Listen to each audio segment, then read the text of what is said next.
Florida is bracing for a direct hit as Hurricane Milton barrels toward the state, and the window for people to evacuate closes. Taking a live look right now from Punta Gorda between Sarasota and Fort Myers along the Gulf Coast. The area is in the direct path of Hurricane Milton, which is expected to make landfall late tonight as a Category 4 hurricane. Thank you for joining us for the news at noon. I'm China Green. And I'm Drew Carney. We are talking about the hurricane. Strong winds and powerful waves already slamming Florida's Gulf Coast. New video from traffic cameras caught this huge tornado. Take a look at this. This is near I-75 along what's known as Florida's Alligator Alley. It crossed over the freeway at one point, but didn't impact any populated areas. For more on Milton, here's NBC's Marissa Parra. I'm Marissa Parra reporting from Tampa, which is one of the cities on Florida's Gulf Coast bracing for Milton. And of course, so many people threatened by not just the winds, but the storm surge. And for the past couple of days, we've been reporting on the preparations and the evacuations ahead of Milton landfall. We're talking about sandbagging. We're talking about those lines on the interstate as people were making their way out, the lines at the gas station, and of course, the debris removal. That debris left over from Helene, a serious risk. And officials warned, and we knew this was possible. This is normally a task that takes months. They only had days. They were not able to remove it all. So a serious risk as Milton approaches. And I will say one thing that we're looking at here, time is really running out. We are hours away from landfall, and we're already hearing from officials that some of those key and critical bridges that lead in and out of peninsulas like Pinellas County are going to start closing as the weather gets worse here on the ground, guys. Again, that was NBC's Marissa Parra reporting for us this afternoon. We also have a report from NBC climate reporter Chase Kane about the rapid intensification of Milton over the past few days. What we saw with Hurricane Milton on Monday, that extreme rapid intensification, is one of the hallmarks of climate change. And that's why people, even here in Orlando, more than 100 miles inland, are taking this threat seriously. They are filling up sandbags. Orange County says they've given out more than 100,000 sandbags so far. And that's because just a couple years ago, when Hurricane Ian hit this area, it brought 15 inches of rain, triggering flash flooding across Orange County. Hundreds of people had to be evacuated from their homes. And of course, people are taking this seriously because when you look at what climate change amplified Milton to do, regular rapid intensification is 35 miles an hour in less than 24 hours. Extreme rapid intensification, this is a new term, that is 58 miles an hour of increase in less than 24 hours. And look at what Milton did, 92 mile an hour increase in wind speeds in less than 24 hours. And that has officials here in Orlando concerned if their city stormwater systems can keep up. The problem is that these storms are getting bigger and bigger and bigger. Our storm system can handle up to a foot of water or 3 inches in an hour. The problem is these storms are getting more and more and more intense. We never had storms where we had 6 inches of rain in less than an hour in a regular afternoon storm, which caused some localized flooding a couple of weeks ago. This is going to be a lot worse than that. So that's going to be the thing to watch here in Central Florida, is how much rain Milton brings and also how strong it is when it makes landfall on the west coast of Florida, because Orange County officials are saying the National Hurricane Center told them to expect a minimum of Category 1 strength hurricane here in Orlando, could potentially be even stronger. So that's why everyone here is taking this threat seriously. In Orlando, a national climate reporter, Chase Kane. Also, take a look at this new video of Hurricane Milton from the International Space Station. It shows just how huge this storm is. It's unbelievable. Minutes ago, the National Hurricane Center said Milton continues to grow in size. And at this point, they say it's just over 100 miles off the coast with sustained winds reported near 130 miles an hour.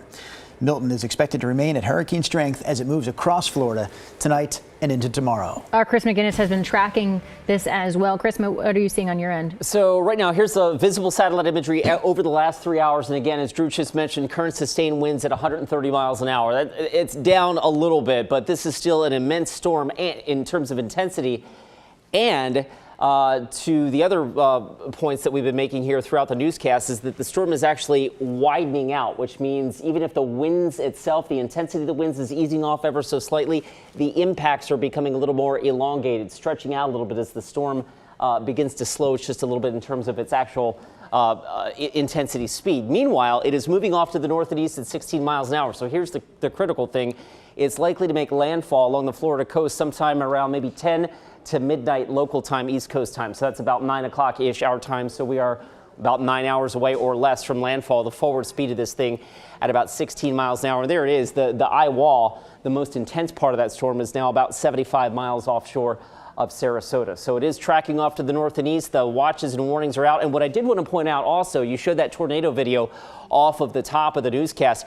All of these bright red boxes, keep in mind, this is hundreds of miles from the center of the storm now. As you get out towards like Miami-Dade, Broward County, east coast of Florida, those bright red boxes representative of tornado warnings that are developing ahead of the actual center of this hurricane. So it is a multifaceted event here as it continues to truck off to the north and east. Again, it will be crossing the Florida Peninsula, weakening probably down to about a Category 1 by the time it emerges over the Atlantic coast. But it is going to be a very, very serious situation for folks in South Florida over the next 12 to 18 hours. All right, right now we are mostly cloudy, a lot quieter here in Portland, 61. We're trying to poke some holes in that cloud cover out of the Reserve Golf Course and Vineyard, but so far it's been tough sledding, and that obviously will keep our temperatures down. So guys, don't look for much of a warm up today. I've got us generally in the mid 60s.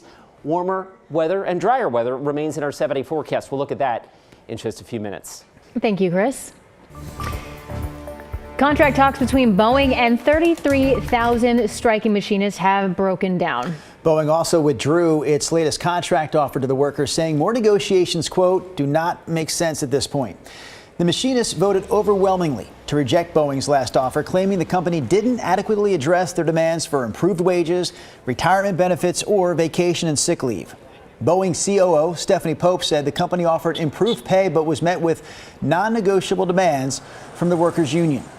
According to S&P Global Ratings, every month this strike lasts could cost Boeing more than $1 billion. The bomb squad was called to downtown Vancouver yesterday morning after a suspicious package was spotted at a ballot drop box.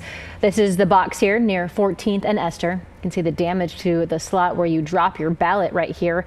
The device was safely removed and no one was hurt, but the nearby Lutheran church evacuated around 30 people and canceled daycare. We are 100 feet away from it, and we wanted to keep our people safe, but it interferes with the work we try to do in the community. It's unclear at this point what exactly that device was. In Clark County, a man who admitted to killing his ex-girlfriend and her 7-year-old daughter last year has been sentenced to life in prison without parole. Kirkland Warren pleaded guilty last month, just a few days before his murder trial was set to begin. In the spring of last year, 27-year-old Michelle Melendez and her 7-year-old daughter Layla were reported missing after they were last seen with Warren. 10 days later, police found their bodies in a rural area near Washougal. Coast Guard crews in Astoria shared this video of a medical rescue off the Oregon coast on Sunday. A chopper had to land on a cruise ship that was sailing 160 miles off the coast. The Coast Guard says a person on that ship was having a medical emergency. They were taken to a local hospital in stable condition. A puppy that was stolen from the Oregon Humane Society's shelter last night has been found. The Northeast Columbia shelter said Portland police helped find the 9-week-old lab pit bull mix, the named Fireball.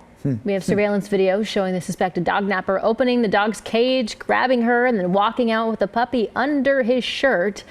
We reached out to police to ask how they tracked down the pup and if they've arrested the suspect. A wildfire in Deschutes County called the Little Lava Fire has had a surge in activity in just the last 24 hours. It's burning in the Deschutes National Forest that's west of Bend. Officials with the U.S. Forest Service say dry fuels, gusty winds pushed the fire around previously established containment lines. It's unclear right now the exact size of the fire, but today firefighters are attacking those new fire lines to try to keep it contained. Coming up tonight at 6 o'clock, investigative reporter Kyla Boshi looks at how criminal networks are extorting millions of dollars from victims, especially seniors. Through court records, police body cam, and surveillance video from all around the country, KGW has been able to reconstruct how exactly imposter scams work, including bad guys showing up on people's doorsteps to collect cash or gold bars. We spoke with a Salem man who told us he lost a total of $90,000 after scammers posed as the FBI and told him he could be arrested. They threatened to confiscate our property, close down all of our accounts, all of our family accounts, everything else. We'll have Kyle's full investigation coming up tonight at 6 o'clock right here on KGW, including information that you need to know to protect yourself and your money.